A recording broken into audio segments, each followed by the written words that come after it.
What's up, guys? It's 8 a.m., so you know what that means.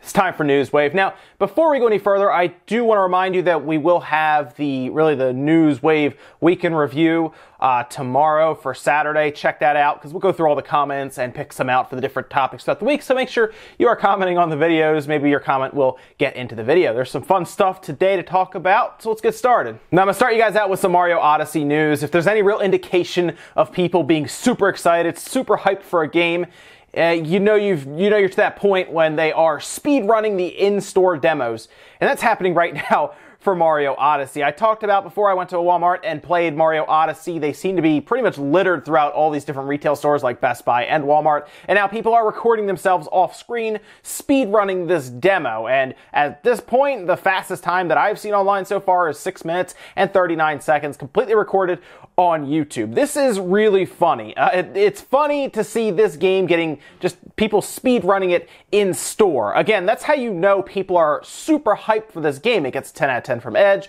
I'm sure more reviews will start to come out towards towards its release. I don't know when the reviews are going up or anything, but expect high scores. And at this point, people are just so psyched for this game. They are spending this kind of time in store, standing in Walmart or Best Buy, recording off screen, speed running a game like this. And it's very interesting to see their YouTube videos, threads on Reddit, everything going around speed running an in-store demo.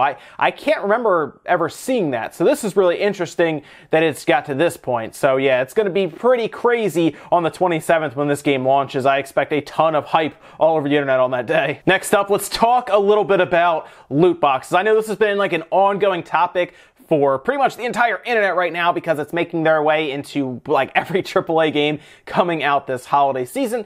But, of course, fans aren't happy, so they're figuring out ways around this. One way, at this time, is to, well, cheat the system, and that's exactly what's happening. A trainer was released. Now, a trainer lets you kind of edit values in the game itself. Like, if you go into the back, like the programming of the game, you can kind of change values here and there to give you different things, whether it's infinite health, or in this case, infinite currency in Shadow of War. And you can see where this is probably going, right?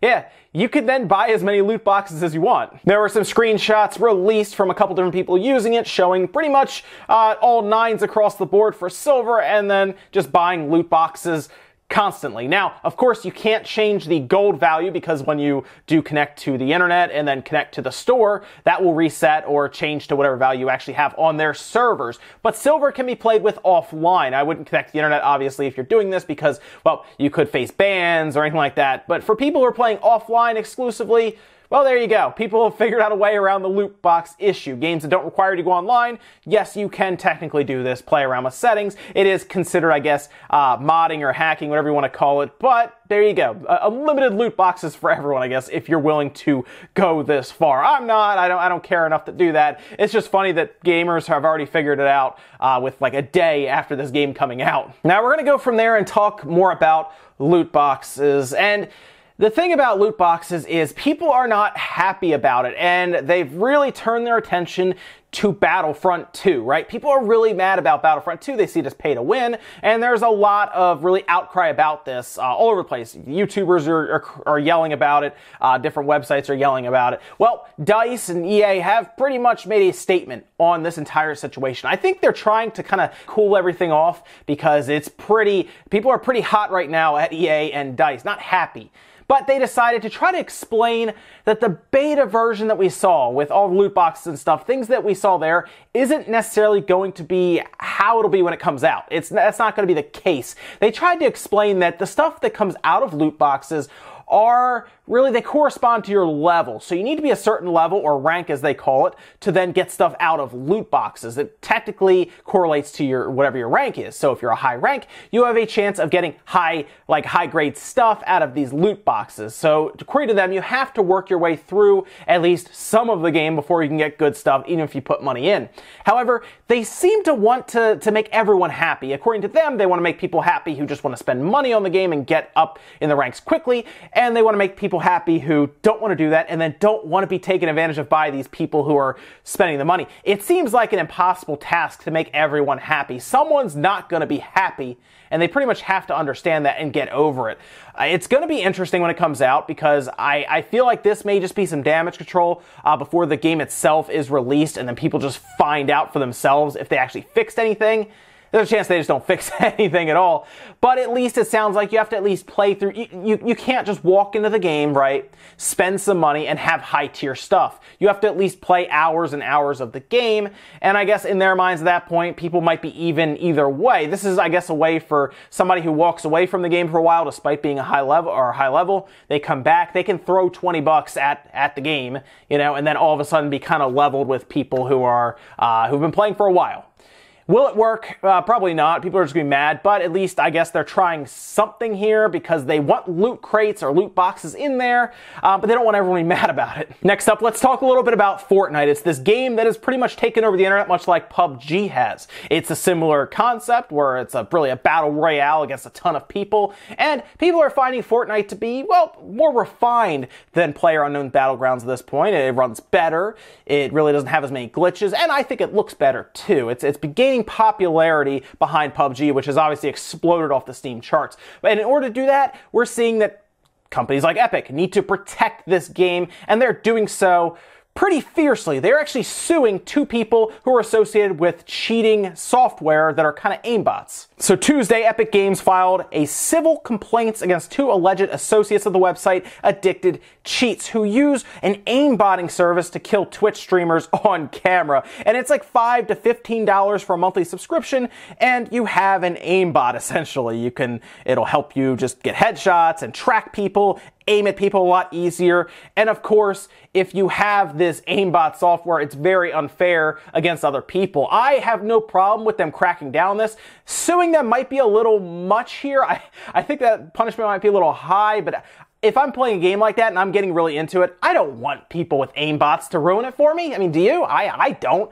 I have no problem with them banning people or trying to shut down sites. And maybe they have to go the route of suing people because, I mean, if aimbots are all over the place, it's going to ruin the game. People will stop playing it, and they'll go look somewhere else. Oh, you know, like PUBG. So essentially, Epic is claiming that this breaks their end user agreement. It probably does. I'm sure somewhere in there it says you won't be altering the game's code to benefit yourself online, like aiming bots, things like that. They'll obviously win. They'll probably shut this site down, and that'll be that. I don't think they're going to pursue them for any kind of money. They just want this site and this software to go away so it doesn't ruin this online experience for people trying to play Fortnite. Next up, let's talk about Holo on the Nintendo Switch. This is a game that was announced, and I was kind of surprised that they were going to be pushing this onto the Switch. Really, at the time of the Switch, it was still kind of new. And this game it's not an easy game to run even on the PC. It needs pretty current hardware for this game to run it well. But they put out a video on Twitter, which you'll see here, of it actually playing on the Switch. And according to their tweet,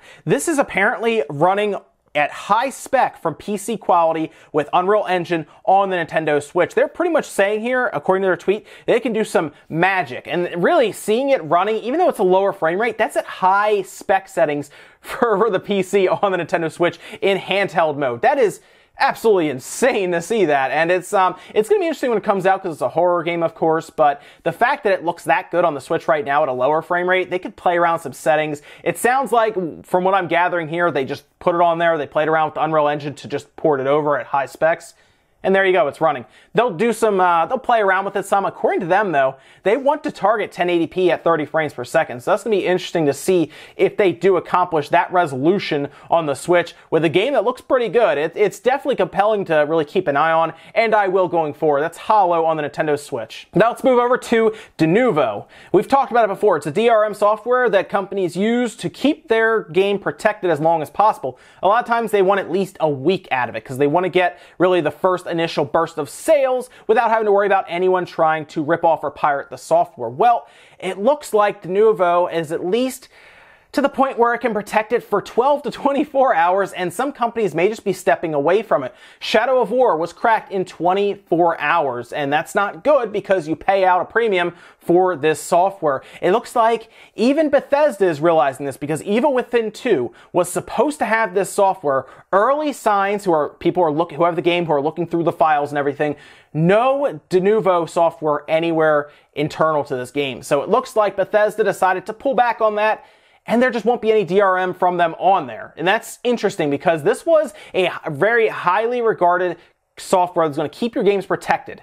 And now it doesn't look like that's the case, and it looks like companies are getting wise to that, and it looks like they're just moving on from it. So we may not see this software on most games anymore. We've seen the issues where it slows your game down, people don't like DRM, they get mad at it. And I can understand, you pay a premium for a game like $60 and then it runs terribly because of this DRM software they decide to put on there that protects it for a whole day now. Not worth it. I think we can all say that now. It's better off just to put it out there, let your fans support the software. Sure, some people will pirate it, but realistically, the amount of Trojans and viruses and all the stuff you can get, it's not worth it. I mean, honestly, save your money up and buy the game, especially to support the developers who are putting their time and effort into this thing.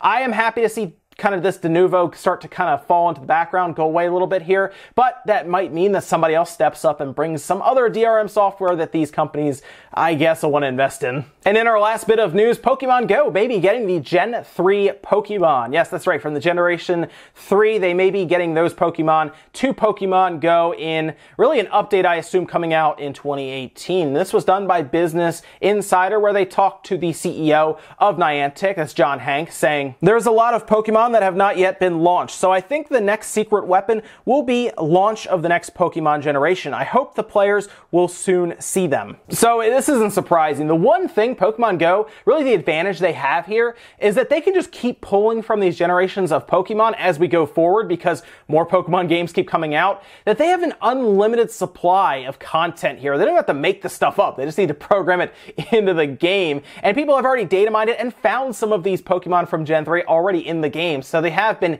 adding them. And now, well, you might see this generation, then of course the year after, the next generation, the next generation.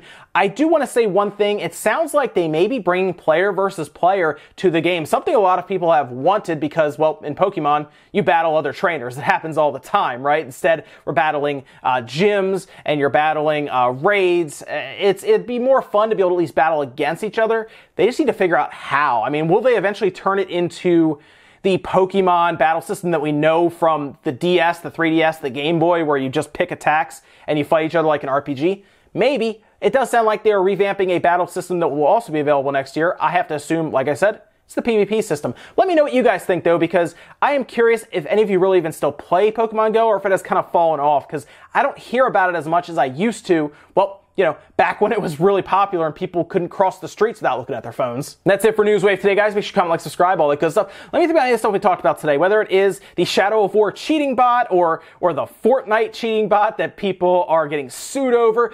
If you're in a multiplayer game, would you prefer just nobody use any of these aimbots or anything? I know I don't want any of that stuff on a server I'm playing. I'm sure there could be servers where people can cheat and do all that stuff, but if I'm playing online seriously, I don't want to have somebody running around with a program that's going to help them, well, shoot everyone. Also, did you get a chance to play Mario Odyssey at the demo kiosk? Maybe you can go try to speed run it like everyone else. I don't really know how long they're staying at Walmart or Best Buy for it, but I assume they're there for a little while getting everything figured out.